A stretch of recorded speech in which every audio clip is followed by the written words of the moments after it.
भज गोविंद भज गोविंद भज गोविंद। हरे कृष्णा। हमारे जीवन में हम लोग देखते हैं कि 3 चीज होता है, जैसे शारीरिक, मानसिक और आध्यात्मिक। प्रत्येक व्यक्ति जीवन में सभी किसी न किसी धर्म से जुड़ा हुआ है। तो व्यक्ति का अगर मान लीजिए उनका मानसिक स्थिति ठीक है, उसका शारीरिक स्थिति ठीक है और आध्यात्मिक स्थिति ठीक है, तो अगर 3 चीज अगर में भी 50-50 और 50-50 से ग्रोइंग हो रहा है, मतलब वो आगे बढ़ रहा है चीज, तो समझिए कि वो प्रगति कर रहा है।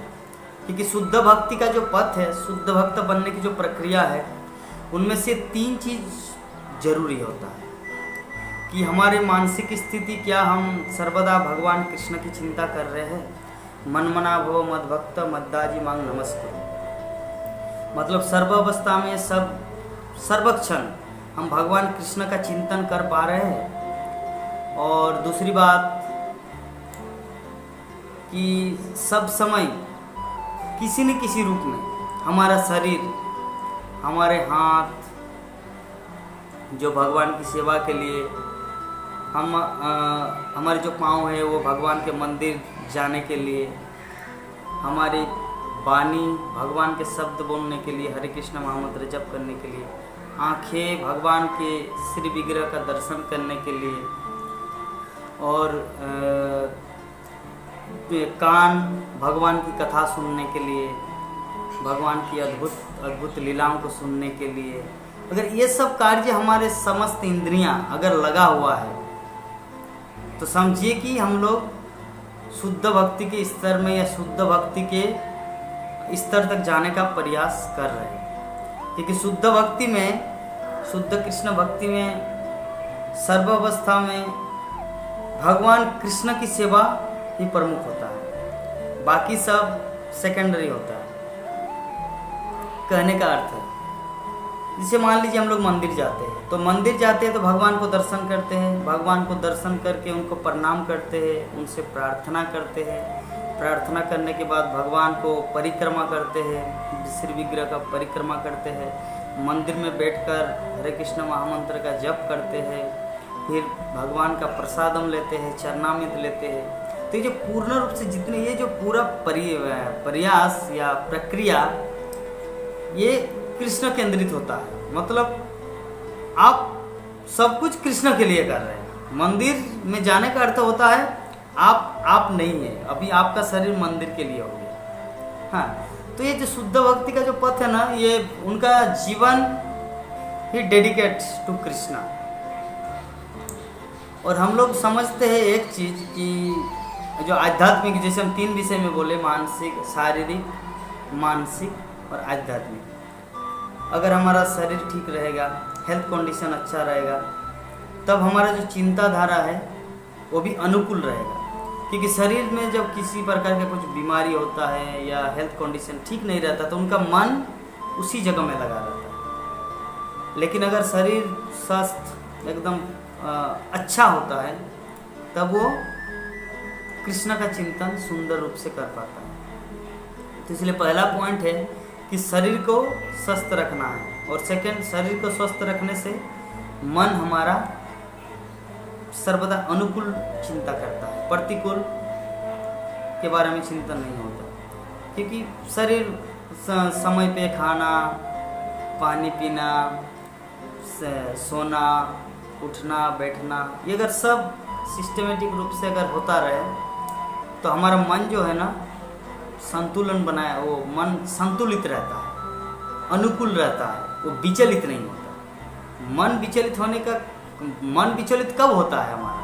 हमारा मन विचलित होता है जब हम लोग ठीक टाइम पे जो सेवा है, ठीक टाइम पे, जैसे रात के 9:30 बजे सो जाना है, 3:30 बजे उठना है, 6 घंटा करने है। अगर हम लोग रात 2 बजे 3 बजे तक जागते ही रहेंगे, मोबाइल देखते रहेंगे या कुछ देखते रहेंगे, तब हमारा ना मंगल आरती होगा, ना दर्शन आरती होगा, ना माला जप होगा। तो मन चंचल रहेगा। पूरा दिन मान लीजिए आप 6 बजे उठे, 6 बजे उठने के बाद आप अभी क्या करेंगे? दर्शन आरती में जाएंगे या भागवतम पढ़ेंगे या हरे कृष्ण महामंत्र जप करेंगे या थोड़ा मंदिर के लिए सेवा करेंगे? आप विचलित हो जाएंगे कौन सा क्या करेंगे। लेकिन अगर आप 3:30 बजे उठते तो क्या होता?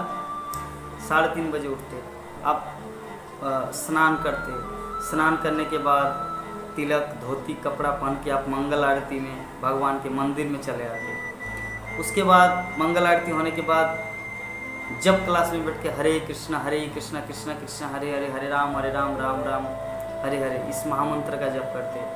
उसके बाद थोड़ा घर में आते, थोड़ा कुछ पानी वगैरह पी लेते। उसके बाद 7 बजे फिर दर्शन आरती, 7 बजे से दर्शन आरती, 8 बजे से भागवतम क्लास, 9 बजे प्रसादम, फिर थोड़ा सा रेस्ट करके 10 बजे के बाद सेवा, अपना सेवा। तो ये जो सिस्टमेटिक है, ये सिस्टमेटिक अगर चलता रहेगा तो मन विचलित नहीं होगा। इसीलिए यहाँ पे जो 3 चीज़ का वर्णन है, शारीरिक, मानसिक और आध्यात्मिक। अगर शरीर स्वस्थ रहेगा, तीनों चीज़ का लिंक है, शरीर स्वस्थ रहेगा तो आप मन को संतुलित कर पाएंगे, और मन जब संतुलित रहेगा तो आध्यात्मिक, मन का संतुलन, मन कृष्ण चिंता करे, कृष्ण सेवा करे, वही है आध्यात्मिक। ये शरीर के द्वारा कृष्ण सेवा और मन के द्वारा कृष्ण का चिंतन, ये 2 चीज़ का कॉम्बाइंड ही होता है आध्यात्मिक, स्पिरिचुअल लाइफ। तो 3 चीज़ के जो वर्णन किए, शारीरिक, मानसिक और आध्यात्मिक। तो शारीरिक और मानसिक, अगर शारीरिक रूप से शरीर के द्वारा हम लोग भगवान की सेवा करें, वाणी के द्वारा, कान के द्वारा सुनना है, देखना भगवान का विग्रह, तो इसके माध्यम से शरीर के द्वारा हम लोग भगवान की सेवा करें फर्स्ट। और दूसरा मानसिक,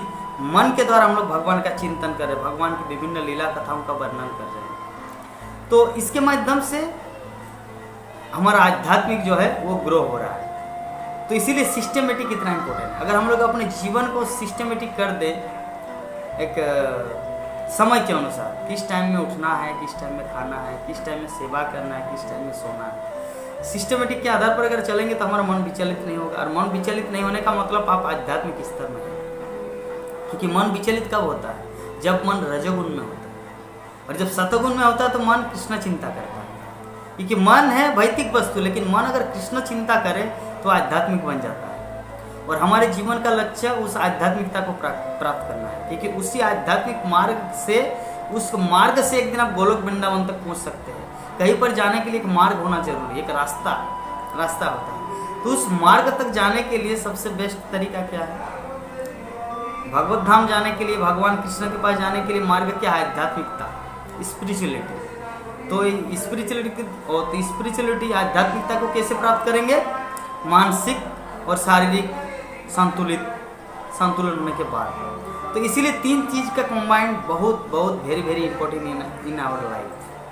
तब हम लोग एक दिन भगवान कृष्ण को प्राप्त करेंगे सिस्टमेटिक के माध्यम से, क्योंकि ओवरनाइटली कुछ नहीं होता।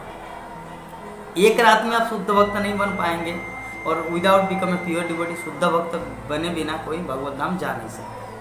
तो आपको इसी प्रोसेस में लगातार रोजाना मंगल आरती, दर्शन आरती, हरे कृष्ण महामंत्र जप, प्रसादम, भागवतम क्लास, सेवा, टेक केयर, इसके माध्यम से एक दिन हम लोग भगवान के शुद्ध कृष्ण भक्त बन के भगवान कृष्ण के पास भगवत धाम चले गए।